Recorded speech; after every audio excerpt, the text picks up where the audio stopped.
Today we're going to find out not only who was the wealthiest president in US history, we're going to see how much their salary was, whether or not their net worth increased or decreased during their presidency, and we're also going to see who was the wealthiest person to ever run for president of the United States ever. So it should come as no surprise that Donald Trump is actually the richest president in US history, with an estimated net worth of about $3.7 trillion.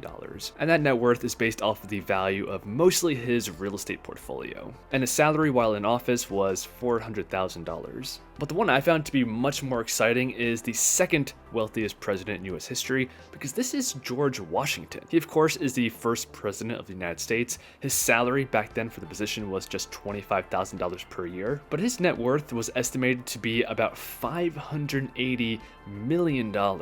Here's a painting of George Washington. Now, he acquired most of this wealth through inheritance. So he inherited a lucrative plantation in Mount Vernon from his half-brother. He also did earn good money as a general in the United States Army, and then eventually as president, earning that $25,000 per year that we previously touched upon. And it seems like inheritance, no shock, is how most US presidents acquired their wealth. Another name on the list is Thomas Jefferson, net worth of $236 million.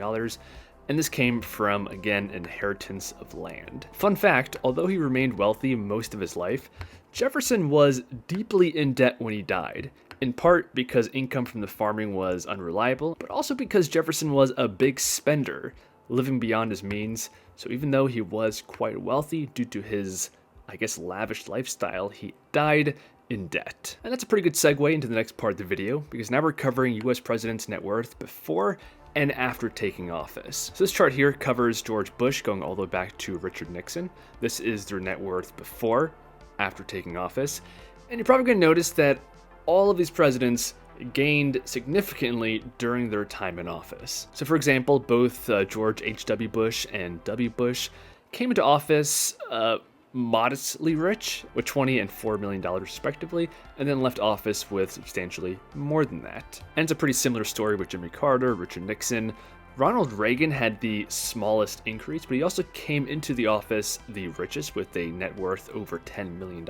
And Bill Clinton had the biggest gain. He came into office just barely being a millionaire and left with $75 million in the bank. And President Obama has pretty similar numbers. To give you guys more details on this, the Obamas entered the White House as millionaires, but just barely, with a value of $1.3 million. But upon leaving, they leveraged their remarkable life stories, their impressive writing and oratory skills, and most importantly, their enormous celebrity status to land massive book deals and speaking tours. Along the way, they built a brand that's now worth $70 million. And this is projected to increase all the way to nearly $250 million over the years. And that does a good job summarizing how former presidents make a ton of money. It's not directly from being president, the salary they earn.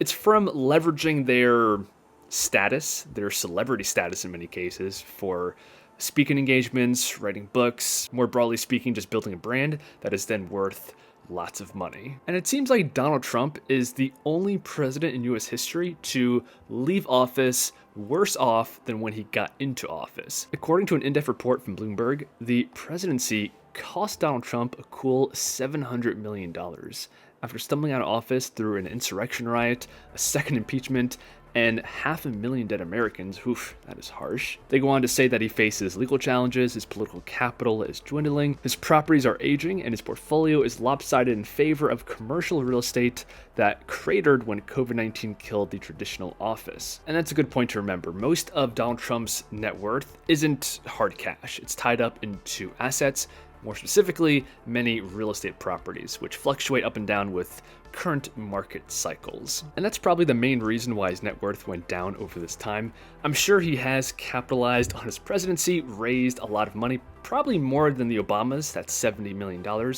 But because he has so much tied up in real estate, if the value of that goes down, it could dwarf any income produced off of his position. And to finish out the video, let's take a look at the richest US presidential candidates ever in history. So for context, on this more expansive list, Donald Trump is third with his net worth of roughly $3.2 billion. But ahead of him is two-time third-party candidate Rose Parrott, which had a net worth of $4.1 billion.